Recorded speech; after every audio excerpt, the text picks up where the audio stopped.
Today I want to talk specifically about careers. Look, there's a simple formula for early retirement: earn more, spend less. You'll say, that's obvious, everyone knows that. But almost nobody, literally almost nobody, actually does everything right according to this formula. Everyone knows you need to earn more, but nobody understands how to do it while doing nothing to actually earn more. But spending is a whole separate conversation. There are tons of ways to shoot yourself in the foot, and I already have lots of videos on my channel about that. Here's another interesting observation I've made. I've met several dozen early retirees now, and here's what I've noticed. Strangely enough, my sample size is pretty narrow, but it's still several dozen people, and most of these self-made retirees are careerists and highly paid specialists, not entrepreneurs at all. I'm probably the exception in this group. So the chances of these people living off capital are almost as good as an entrepreneur's chances of living off capital, with a few important conditions that we'll try to talk about today. If you take some average salary for a big city, say Austin, Charlotte, or Seattle, let's say $5,000 a month, and enter expenses at, say, for $1,000 a month. So our potential investor is being frugal, doing everything by the book, and saving that $1,000 difference every month to their account. Everything looks great from an investing standpoint. Absolutely correct behavior. But if you look at the calculator, the number is pretty depressing. We'll be saving for 27 years to retire.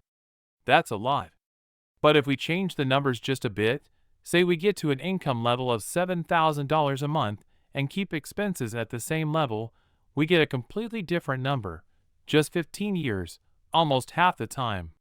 So the whole task of the investor comes down to not only keeping expenses at an acceptable level and constantly plugging all these leaks that will periodically appear, but we also have to work on income.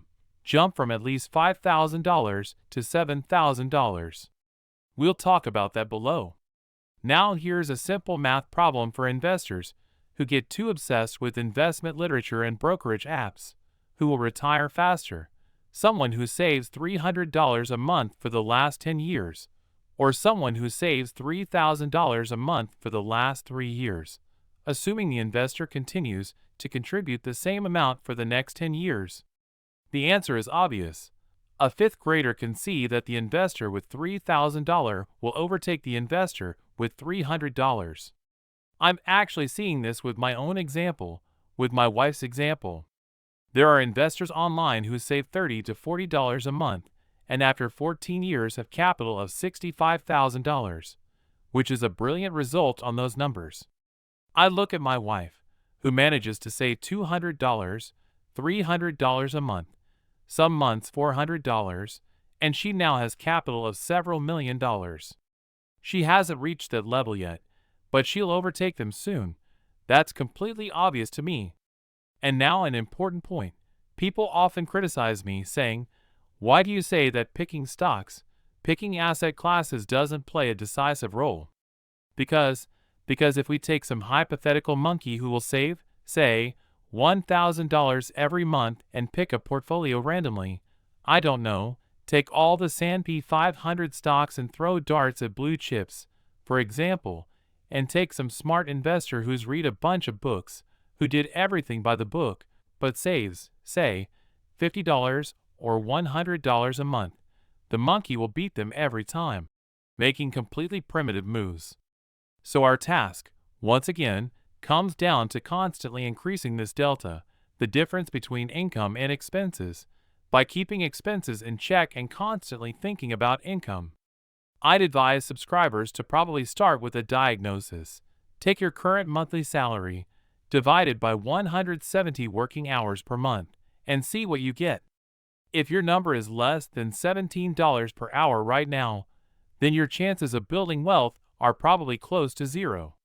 Very difficult, almost impossible. Yes, maybe in old age, in 20 to 30 years you'll have capital of a couple $100,000, maybe several $100,000, but you won't be able to live off that capital. If your number is in the range of $30 to $100 per hour, then you'll be working toward living off capital for 15-20-30 years, which isn't bad. It's not a reason to give up investing at all, but it's still something to think about. And if your number is over $100 per hour, then early retirement is close. If you're already in the third group, you can set everything else aside and focus directly on investing. But if you're in the first or second group, then your focus should be completely different. You need to change something drastically in your life. And here's an important point. I have great respect for tough professions. Cashiers, salespeople, janitors, street cleaners, and so on. These are all very difficult and necessary professions. I don't look down on these people at all, absolutely not, but I also understand that such people have almost no chance of living off capital. They just don't. And for a long time, I hammered this idea into my older daughter. When she decided to live on her own and try to earn something, she said she'd go get a job. I said, okay, fine, try it. She got a job at a regular store, as a regular salesperson, or someone responsible for stocking shelves and all that, and she worked there several hours a day. After work, we either call or meet up, and I'd ask, "How's it going?" Naturally, I'd hear cursing, hysterics.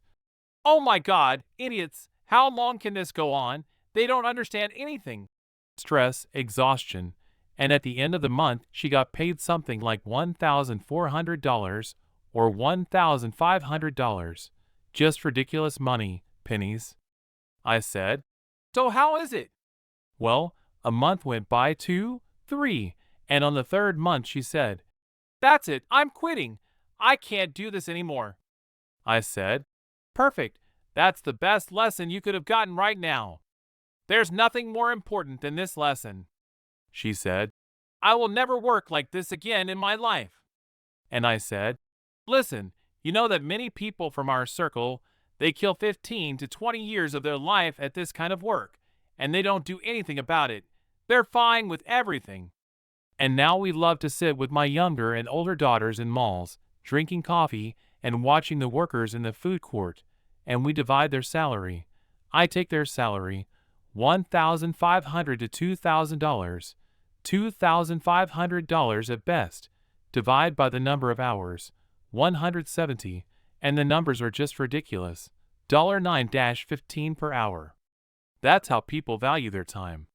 A year has passed since my daughter worked at that store, and recently she sent me a bank statement, well, a screenshot, and her income for last month was $4,500.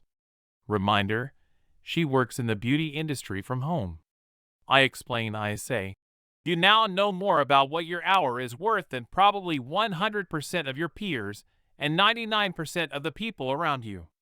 It only took you 3 months to realize this." Let's try to talk about the rules of behavior on the career ladder, how to jump from step to step and move forward. There are several important principles I want to emphasize. The first, most important principle is choosing to work at a startup versus a corporation. In my understanding, working at a startup is better. Why?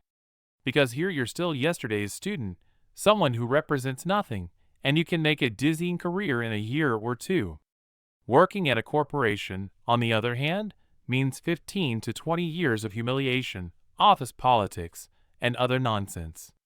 The speed of that elevator, that upward lift, will be completely different, although I do have examples in my circle of people who rose well in corporations. What else is important?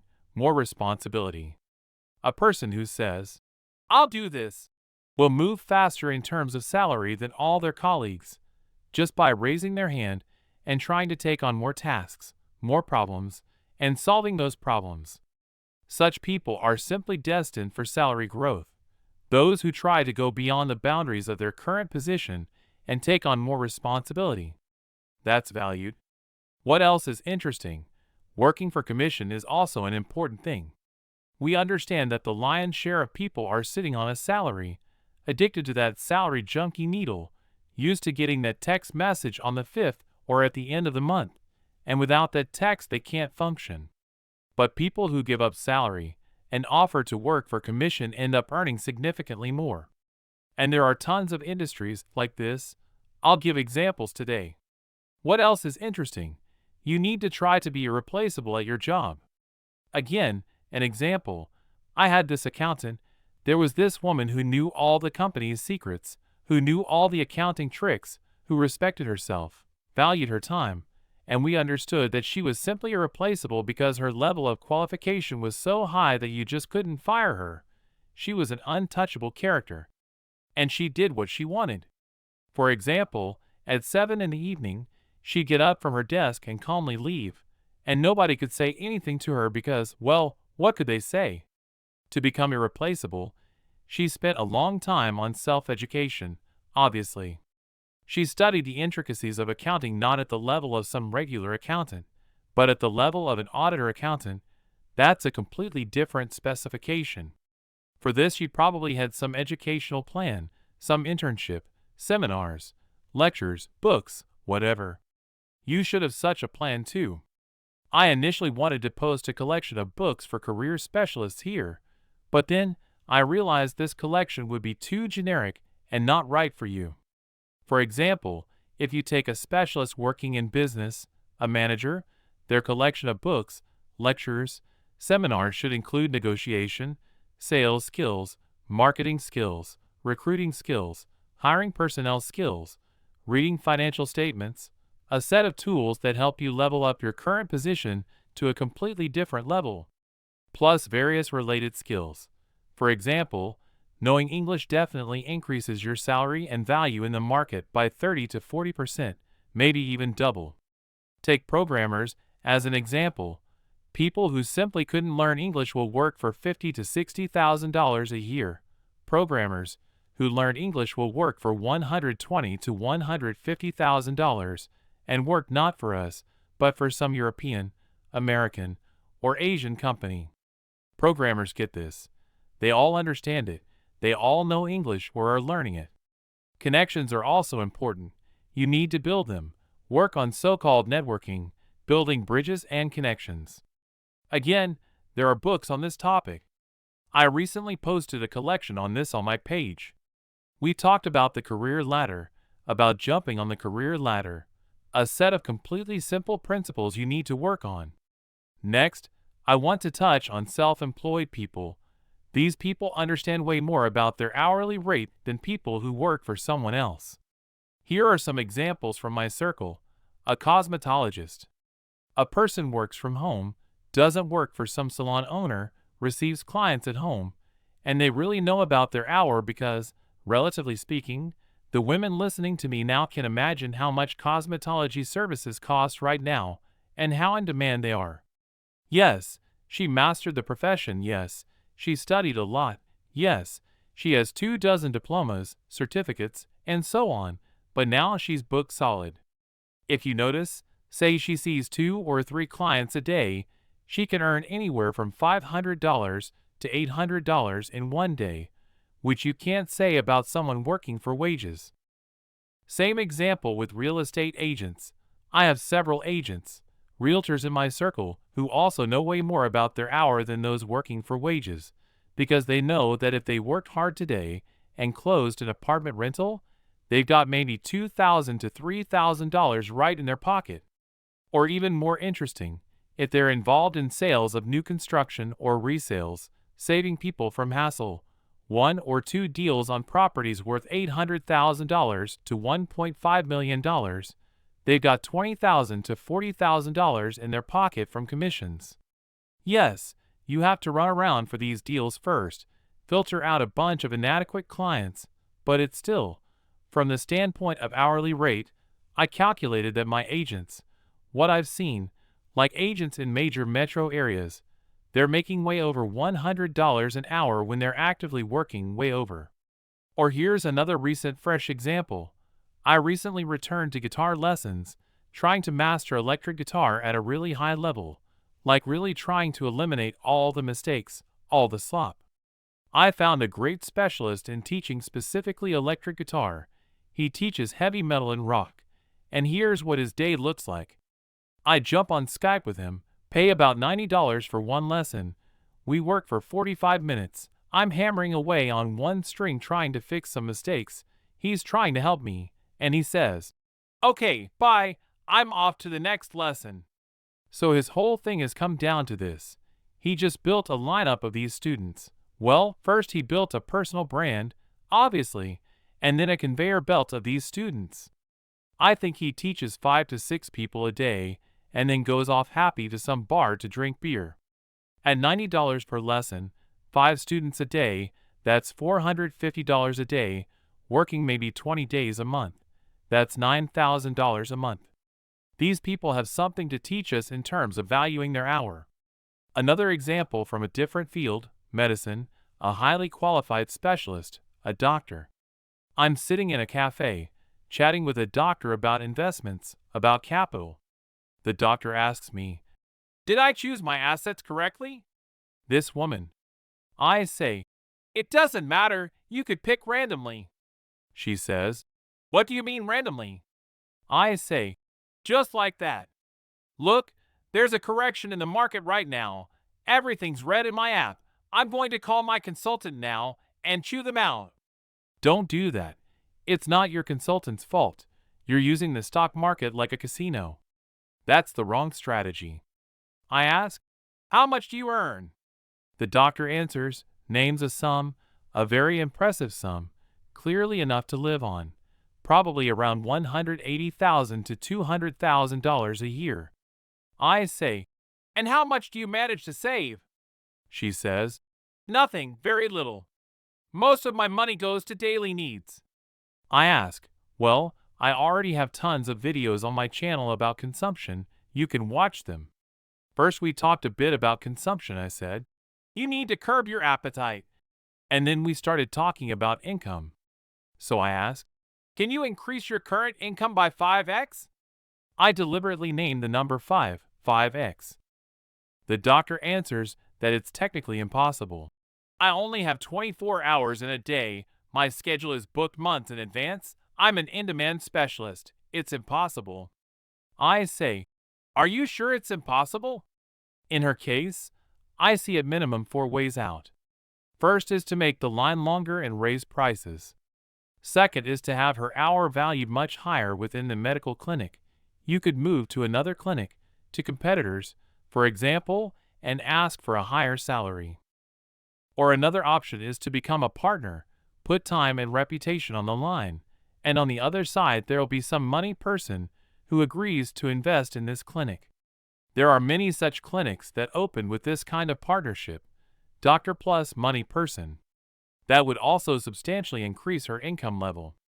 A fourth option, another interesting one, is to simply spend a few years learning, say, Spanish or I don't know, Mandarin or some other language and move to a different country or state where the cost of medical services is higher. Doctors in certain areas make substantially more. At minimum 4 solutions to current problems. But again, it's very, very difficult to decide on these steps. She can't find the time. And so the person can spend another 10 to 15 years in the same cocoon and not do anything about it. Again, if you ask, how do you actually make that line increase? How do you get more clients? It's very simple. Work on personal brand and attracting attention. Over the next 10 years, the most profitable investment won't be stocks, securities, Bitcoin, cryptocurrencies, none of that. It'll be investments in personal brand, attracting attention. Again, I'll give an example of another doctor. There's this guy, a well-known wellness doctor. I stumbled upon his neck exercises on YouTube, and I do these exercises every day to improve blood flow, because I sit at the computer periodically, and I used to get headaches. Naturally, all those pains went away like magic. I don't take any painkillers anymore. I just don't have headaches now. I look at what this guy does. He's got tons of books that he doesn't really make money from. They're primarily aimed at building his personal brand, building his clinic, building his hourly rate. And one of my acquaintances asked for a doctor recommendation. I give the recommendation. These acquaintances go to the clinic for an appointment, and here are the numbers. Listen to this. Initial appointment with this doctor is $400. A course of 12 sessions is $3,200 with another specialist, a doctor from the same clinic. With the head doctor himself, 12 sessions cost $6,500 for him to personally treat you. And people pay it. Even though in terms of education, I don't think this doctor is that far ahead of some chiropractor from Craigslist selling their hour for $100 to $150. But people are willing to pay him because he built his personal brand, he built his expertise, his professional authority. I think early on he was walking around bookstore aisles reading about marketing, and he was thinking about social media promotion, about sales, about psychology. That's what he was working on.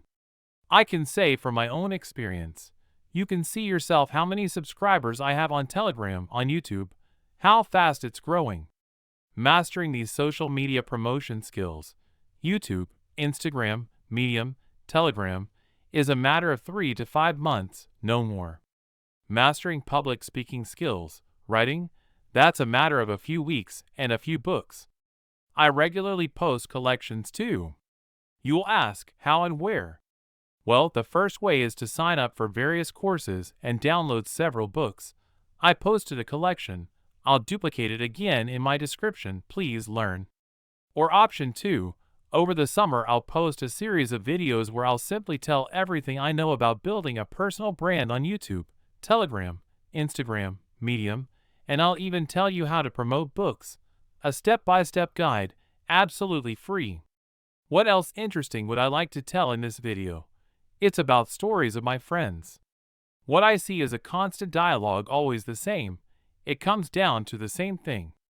I'm sitting with my cousin, and he's complaining, saying, "Listen, I can't find a job.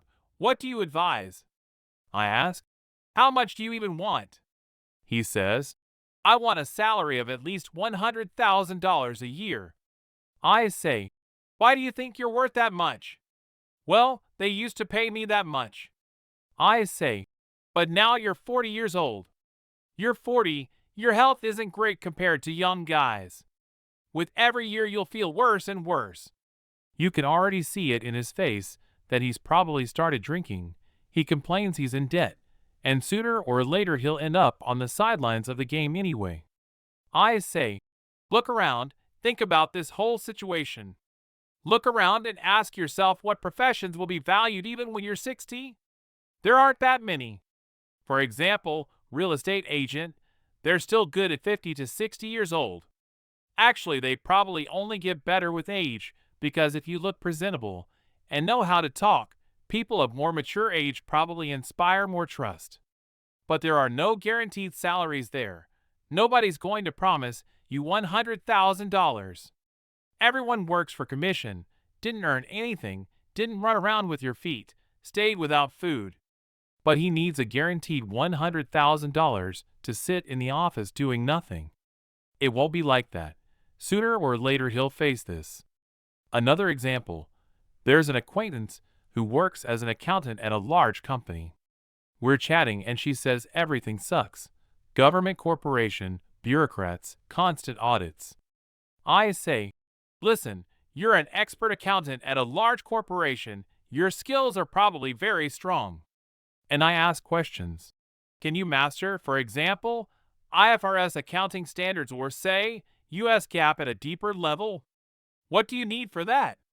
Go through a few seminars. Go learn and try to sell your skills differently. Try to do remote accounting for international clients or consulting work, or just move to a different opportunity. And the person doesn't want to do anything about it. And for now everything stays as is.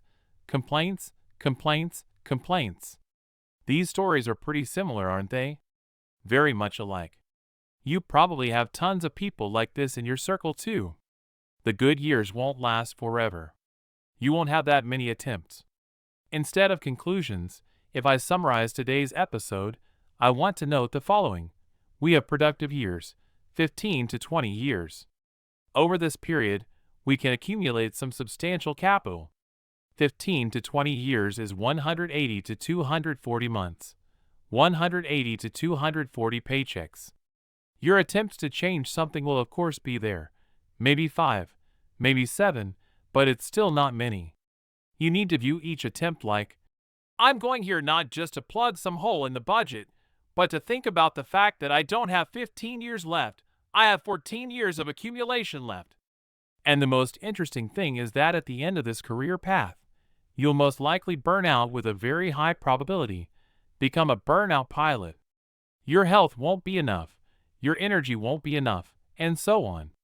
In this case, we need that same capital because right now I'm seeing stories of people who worked hard for 15 to 20 years, had high salaries, climbed high on the career ladder, but didn't save anything except debts, mortgages, liabilities, fancy cars, and other stuff.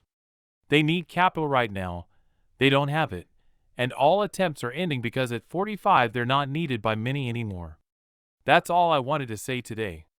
I urge viewers to subscribe to my YouTube channel, comment, and like, because this helps me break through YouTube's algorithm so my ideas reach more viewers.